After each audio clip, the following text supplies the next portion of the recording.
Okay, let me see. Let me put it right here. Almost dropped it. All right, so I guess my first question to you is just what's your philosophy on... Wait, actually, introduce yourself first. I can't just have you start talking without introducing yourself. My name is Charlie May Bryant. Mm-hmm. I was born December the 6th, 1940. What else do you want to know? You grew up here in Lakeland your whole life? Mm-hmm. And tell us about Lakeland from your perspective. Like, what kind of town is it?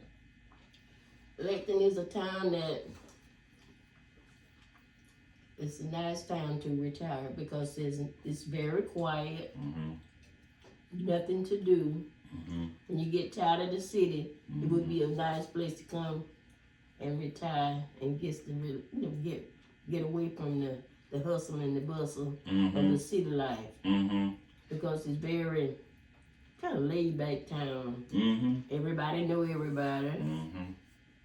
And everybody's related to each other. Right. My grandmother always told us that everybody was kin to each other. So whenever we used to bring the boys to the house, when we was cold, she had to ask them who your relatives are. Because you might be some kin. So she said everybody in Lakeland was some kin. But you said for retirement, but what about for the kids that grow up here? Like, you know, they're not retiring, they're just growing up. How is it for them? The ones that's here now, it's a little different than whenever I was raising my children. I kept my children busy and playing sports and not on the street corners like they do now. They must be on the street corners trying to make a living selling drugs and stuff like that. My children were always busy in sports. They played basketball, they played baseball. We didn't have a football team. Oh, you didn't? Not when my children was coming along. But I went to all of their games. Right. In the park. I sat out there many days with an umbrella because it was real hot. And the parents do more hollering than anybody else. I know that's right.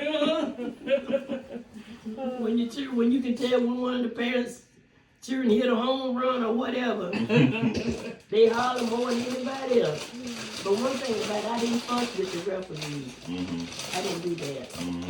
You just let the game play. Yeah. And my baby, which was the last child I had, his name was Dino. He used to go watch his brothers play ball. He was younger. He was younger. He used to be the bad boy too. Whenever they went out of town, he would follow them, and he was the little bad boy. But in Lakeland, I can tell when they was losing. When Lakeland was losing, his brothers and all out there playing. When they were losing, he'd go off and start playing. But whenever they start winning, then he'd come back to the fence and look at them. I said, well, that's not fair. Right, you got to stick them through, right. You got to watch everything. So, you're in your 80s. You've seen a lot of different life. What's your philosophy on life? How should someone live from your perspective? What should they do? What would your advice be? Number one, you should live a clean Christian life.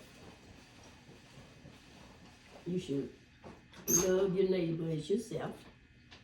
Treat everybody how you would like to be treated. You don't do anything for somebody else that you wouldn't want them to do to you. That would be my philosophy for your life. And if you can help someone that's less fortunate than you are, you should help them. Because that's what the Bible tells us to do. We should help each other. You know, whenever a person is down, you gotta help them up, not push them back down. That would be my philosophy of life. And you're supposed to raise your children like you're supposed to raise them. Discipline when they need to be disciplined. and give them advice. Mm-hmm. Raise them up in the church. Mm-hmm. Number one, you need to raise them in the church, cause I had to go to church. When my grandmother raised me, we went to church. If we didn't go to church, we didn't go to the movie that night. That Sunday night, we had to go to church, Sunday school and everything. Because if you raise your children in the church, they might stray away. But they know how they was raised, they'll come back.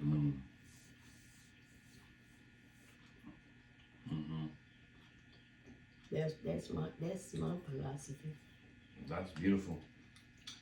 What's let me think. I just got a couple more questions for you. What's been one of your favorite memories of your life? What one of the favorite memories in my family? In your life. It could be in your family, but just like some memorable experience that you had or something. Oh Lord, I can't think of all of that now. There's so many. We had so much. When we had our family reunions, that was a lot of one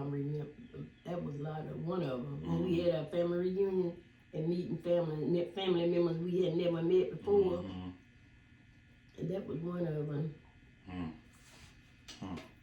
Because we used to have family reunions every year. Here in Lakeland? And we would play, we would go out to the park and the family would play baseball or whatever. We would play sports out there in the park. Right. After we would go eat. We had to eat and meet the family, meet each other, and then we'd go to the park. Wow. I love that. And you're a cook? Yes, I can cook. What was your favorite dish to cook, or that you still cook? My favorite dish that I like to cook is a sour cream pound cake. Ooh. What's the ingredients, or tell us about what that is? Because I've never had it. You've never had a cream cheese pound cake, not a sour cream, cream cheese. It's a very good cake. That cake was given to me by one of my supervisors. She gave me that recipe. Wow. Where did you work? I retired at Moody Air Force Base Commissary for 30 years. Wow. That's where I worked. Because when I first started working in Moody Field, I worked in the kitchen as serving food. And I got tired of doing that. Then I went to the place and filled out an application. I said, I want to do something different. I want to work to the commissary. Because I used to feed the commissary officer. Right. Whenever I worked with the food, because he would always come out and get dinner and everything. And he hired me. He remembered me. Because I always would tell him I want me a job to the commissary. He knew I was a worker, a good worker. He knew I would come to work. And he hired me. He was a black guy who was a commissary officer. Wow. And I worked there they wanted me to retire when I got 62, but I wouldn't do it. I said, I'm able to work. I said, you can't make me retire. Oh, no, that's right. So I stayed there until I was 69. I worked 7 more years. Why am I not surprised? I sure did. They wanted me to stop working, but I wouldn't do it. I said, no. As long as I'm able to work, you can't make me retire. But what they did, they cut me to part-time. But then I still adjust my bills and everything to part-time. Right. I retired as a part-time worker, but I still stayed there as long as I wanted to stay. And gave full-time effort too. That's what I did. I can tell that everything that you do, that you put 100% into. Even more than that, I would imagine. And the last supervisor I had, she was a black lady. And she told me, she said, you know, when you see supervisors walking around they seeing what everybody's doing. Every time she come by, passed by the place where I was working, I was busy. She said, "You know how to stay busy, don't you?" I said, "I sure do. I always had something in my hand. I'm always doing something." She never caught me sitting down talking, smoking a cigarette because I didn't smoke. Drinking coffee. I didn't drink that much coffee. I might drink a cup or so, and that was it. Right. And I said, "Yeah, I sure do know how to. I know how to stay busy." Where does your work ethic come from? It came from my grandmother, the person who raised me. She believed in you working. We worked. We went to school. We didn't have to stay out of school. You know, some children had to stay out of school and work. My grandmother didn't do that.